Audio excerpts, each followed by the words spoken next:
그 다음 말씀 8절부터 읽어보겠습니다. 시작. 그 지역의 목자들이 밤에 밖에서 자기 양떼를 지키더니 주의 사자가 곁에 서고 주의 영광이 그들을 두루 비추매 크게 무서워하는지라. 천사가 이르되 무서워하지 말라. 보라, 내가 온 백성에게 미칠 큰 기쁨의 좋은 소식을 너희에게 전하노라. 오늘 다윗의 동네에 너희를 위하여 구주가 나셨으니 곧 그리스도 주시니라. 너희가 가서 강보에 쌓여 그 위에 뉘어 있는 아기를 보리니 이것이 너희에게 표적이니라 하더니. 마침 그 지역에, 베들레헴 그 지역 어딘가에 목자들이 있었습니다. 양떼를 지키는 목자들이 밤에 밖에서 자기 양떼를 지키고 있었는데 주의 사자, 천사죠, 가브리엘 같습니다. 그 천사가 나타나서 그들에게 이제 기쁨의 큰 좋은 소식을 전해주게 된 것입니다. 목자들이 밤에 밖에서 양떼를 지키고 양떼를 치고 있다는 것은 이때가 겨울이 아니라는 것입니다. 지금도 이렇게 추운 겨울에 베들레헴은 막 눈이 오고 막 추워요. 밖에서 양떼를 지키는 그런 상황이 못 돼요, 추워서. 그러므로 예수님이 탄생하신 그 성탄절은 12월 25일이 아니라는 겁니다. 아닙니다. 자, 그것을 알 수 있습니다. 목자들에게 이제 천사가 찾아와서 구주 그리스도 주님이 나셨다는 소식을 전해주지 않습니까? 당시의 목자들은 어떤 직업이었습니까? 매우 천시받는 직업이었어요. 보잘것없는 그런 직업이었습니다. 당시 유대에서는. 그런데 예수님은 어떻습니까? 예수님은 선한 목자라고 자기를 말씀했죠. 선한 목자로서 자기 몸을 대속제물로 바치시는 바로 그러한 예수님입니다. 비천한 직업에 속하는 그런 목자들에게 천사가 나타나서 기쁨의 큰 그 좋은 소식을, 복음이죠, 이 복음을 전해 주었고 그 복음을 받아들고 목자들이 베들레헴으로 뛰어가서 그 소식을 전하는 거예요. 이 참 너무너무나 참 하나님의 은혜가 아닐 수가 없습니다. 주의 사자가 곁에 서고 주의 영광이 그들을 두루 비추매. 주의 영광이 비쳤다고 그랬습니다. 주님의 영광이 비쳤다. 하나님의 영광이 비쳤다. 이것은 무엇을 뜻합니까? 예수님이 태어나는 그때에 하나님의 영광이 드러나는 것은 이 예수님은 하늘로부터 왔다는 것을 말해주는 것입니다. 이 세상의 사람이 아니에요. 하늘에서부터 왔다는 것을 말해줍니다. 하나님의 아들인 것이죠. 자, 그러면서 천사가 말해줍니다. 내가 온 백성에게 미칠, 온 백성이라는 것은 이스라엘 백성을 뛰어넘어서 온 세상, 천하 만민, 온 세계 사람들에게 구원이 열려 있다는 겁니다. 온 백성에게 미칠 큰 기쁨의 좋은 소식, 복음을 너희에게 전하노라. 복음의 내용은 무엇입니까? 11절. 오늘 다윗의 동네 베들레헴이죠. 너희를 위하여 구주가 나셨으니 곧 그리스도 주시니라. 이 구주라는 표현은 누가복음과 사도행전에 자주 등장하는 표현입니다. 다른 데는 잘 안 나와요. 구주라는 말은 구원자, 구속자, 구세주란 뜻이죠. 그리스도란 말은 메시아, 왕이란 뜻입니다. 예수님의 직책을 가리킵니다. 직책, 왕이십니다. 그리고 그리스도 주라고 말했죠. 주, 이 주라는 단어는 여호와 하나님을 지칭하는 겁니다. 퀴리오스, 주. 그 여호와 하나님의 그 주가 예수님에게 그대로 칭호로 쓰여지게 된 것입니다. 그리스도 주. 그러므로 예수는 영원전부터 그리스도와 주로서 예정되으셨고 영광과 찬양과 경배를 받으시기에 합당하신 하나님이라는 겁니다. 예수님이 하나님의 그 신분으로, 정확하게 하나님의 아들로서 인간이 되셔서 성육신하여 인간이 되어 인간의 몸으로 인간의 이 형상을 입으시고 죄인의 형상을 입으신 거죠. 이 세상의 낮은 곳에 들어오신 것을 말해주고 있습니다. 그런데 그분이 어떻게 하고 있다? 강보에 쌓여서 그 위에 눕혀져 있다. 이것이 너희에게 주는 표적이다. 이렇게 알려줍니다. 정확하게. 그럼 이제 이 목자들은 어디로 가면 되겠습니까? 이 주님을 만나러 베들레헴으로 갈 것이고, 그들은 구유에 눕혀져 있다고 그러니까 어디를 찾아야 돼요? 이 뭐 외양간이나 무슨 마구간이나 이런 데를 다 찾아봐야 되죠. 거기서 정말 그 시에 태어난 그 아기를 찾게 되는 것입니다. 이것이 표적입니다. 이야, 참 너무너무나 은혜가 아닐 수가 없습니다. 이야, 어떻게 하나님의 아들이, 구주 그리스도 주님께서 강보에 쌓여져 구유에 누워져 있을 수가 있는지, 그 다음 또 말씀 보겠습니다. 13절부터 시작. 후련히 수많은 천군이 그 천사들과 함께 하나님을 찬송하여 이르되, 지극히 높은 곳에서는 하나님께 영광이요 땅에서는 하나님이 기뻐하신 사람들 중에 평화로다 하니라. 후련히 갑자기 수많은 천군, 천군은 하늘의 군대 천사를 가리킵니다. 천군과 천사들이 쫙, 밑에 그림에도 좀 보이십니까? 밑에 양들이 있고 양을 치는 목자 두 사람이 있고, 위에 수많은 천사들이 이렇게 찬양을 하는 것입니다. 이야, 지극히 높은 곳에서는 하나님께 영광이여. 그렇죠. 그리고 이 땅에서는 평화로다.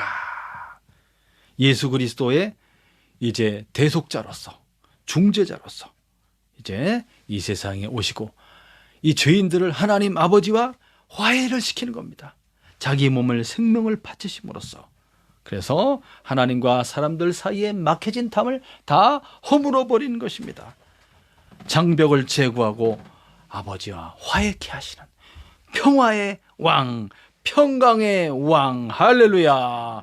이 땅에서는 하나님이 기뻐하신 사람들 중에 평화로다 하면서 천사들이 막, 군대 천사들과 또 수많은 천사들이, 수를 셀 수 없는 천사가 있다고 되어 있습니다. 야, 보이지 않는 영들의 세계를 하나님이 다 창조하실 때 만드신 거죠. 수많은 천사들이 이 그리스도 예수 하나님의 아들의 탄생을 기뻐하면서 찬양하는데, 그것을 누가 보고 있는 거예요? 이 밖에서 양떼를 지키고 있던 이 참 비천한, 보잘것없는, 하찮아 보이는 이 사람들이 영광스러운 찬양의 소리를 듣고 있는 것입니다. 그것도 천사들의 찬양 소리를. 얼마나 아름다웠을까요? 얼마나 놀라웠을까요? 너무너무나 말로 형용할 수 없는 기쁨으로 이들이 가득하여서 충만하여서 이제 뛰는 것입니다. 그 다음 장면 보겠습니다. 15절부터 시작. 천사들이 떠나 하늘로 올라가니 목자가 서로 말하되, 이제 베들레헴으로 가서 주께서 우리에게 알리신 바 이루어진 일을 보자 하고, 빨리 가서 마리아와 요셉과 구유에 누인 아기를 찾아서 보고 천사가 자기들에게 이 아기에 대하여 말한 것을 전하니, 듣는 자가 다 목자들이 그들에게 말한 것들을 놀랍게 여기되 마리아는 이 모든 말을 마음에 새기어 생각하니라. 목자들은 자기들에게 이르던 바와 같이 듣고 본 그 모든 것으로 인하여 하나님께 영광을 돌리고 찬송하며 돌아가니라. 예. 천사들이 떠나서 하늘로 올라갔다고 그랬습니다. 특별히 누가는 이렇게 하늘로 올라갔다라는 표현을 많이 기록하고 있습니다. 공간적인 이동을 가리킵니다. 공간적인 이동을 자세하게 묘사하고 있는 것입니다. 천사들이 떠나 하늘로 올라갔다. 하늘 위에 보이는 이 대기권의 하늘과 그 위에 궁창 위의 하늘과, 그리고 또 이제 그 너머에 하늘이 있는 것입니다. 그래서 이 땅의 하늘에서 저 영원한 하나님의 나라 천국으로 들어가는 그 하늘의 문과 길이 있는 것입니다. 우리는 갈 수가 없죠. 천사들은 그 길을 알고, 예수님도 내가 하늘에서부터 내려왔다고 말씀하셨고, 내가 곧 길이요 진리요 생명이라고 말씀하셨으며, 부활하신 예수님께서 승천하실 때 쫙 공중으로 떠서 올라가고 구름이 그 발을 가리워 보이지 않게 하시며, 순간 예수님이 쫙 올라가서 사라지셨죠. 저 하늘 위로 넘어 하나님 나라 천국으로 올라가는 길이 있는 것입니다. 자, 그러면서 이 목자들이 뭐라고 말합니까?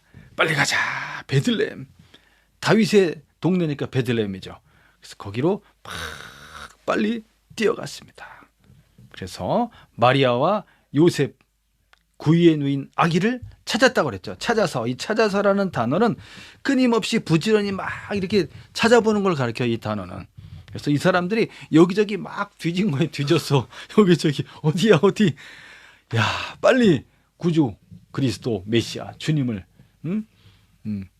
성경에서 구약에서 예언하고 있었던 그 언약의 말씀을 성취하실 그분을 어떤 애인지 보려고 막 찾아온 겁니다. 드디어 찾았어요. 찾았어. 그래서 자기가 이제 그 들었던 천사들이 전해준 소식을 다 말해주는 겁니다. 이 아이에 대해서. 이 아이는 누구다? 구주시고 또 누구다? 메시아 그리스도시며 주님이시다. 이걸 갖다가 전해주는 거죠. 온 백성을 구원할 바로 그 메시아라는 것을 말해줬습니다. 사람들이 그걸 듣고 놀란 거죠. 사람들이. 여기 그림에 보면은 여기 안에 목자가 들어있고 저 바깥에 누가 있어요. 그 다음 대기하고 있는 동방 박사들이 그림을 참 누가 그랬는지 동방 박사들이 대기하고 있어요. 안에 먼저 온 것 같아요. 먼저 목자들이. 야, 참 목자들이 먼저 와서 이 소식을, 이 기쁨의 좋은 소식을 전해준, 복음을 전한 거예요. 복음을. 이 목자들은 그리고 나서 간 다음에 또 어땠을까요? 많은 사람들에게 자기가 보고 들은 걸 다 얘기했겠죠. 복음의 증인들이 되는 거예요. 이 사람들이 복음의 증인. 하찮아 보이지만 그 사람들은 야, 하나님의 은혜를 받은 복음의 증인으로 서게 되는 것입니다. 갔더니 찾아봤더니 진짜 아기가 구유에 눕혀져 있는 거지. 구유에. 너무너무나 놀랍습니다. 그래서 그 이야기를 듣고 마리아는 그것을 마음에 새겼다고 그랬습니다. 마음에 새겨서 생각했다. 이 말은 이 아기 예수의 신분과 앞으로 그의 사명에 대해서 이미 이 마리아도 천사로부터 들었잖아요.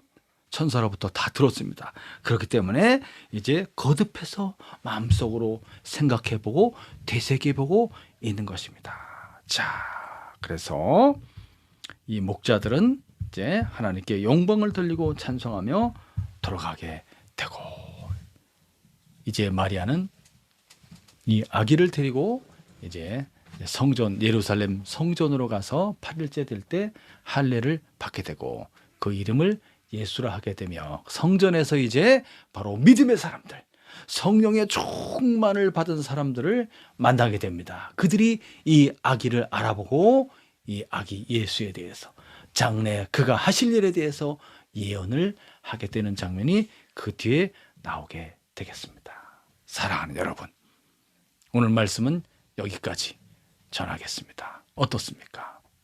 우리 주님, 너무나 귀하신 우리 주 예수 그리스도 하나님의 아들이 이렇게 낮고 천한 곳으로 가장 가난한 사람들의 집안에서 언약의 말씀대로 다윗의 후손으로 그 가문에서, 그리고 약속하셨던 베들레헴에서 그가 탄생하시는데, 구유에 누여있는 이 아기의 모습은 가장 가난하고 그리고 가장 약하며 그러한 죄인들에게로 오시는 바로 목자, 병든 자를 치유하시는 의사로서 우리 예수님이 오신 것을 말해주는 것입니다.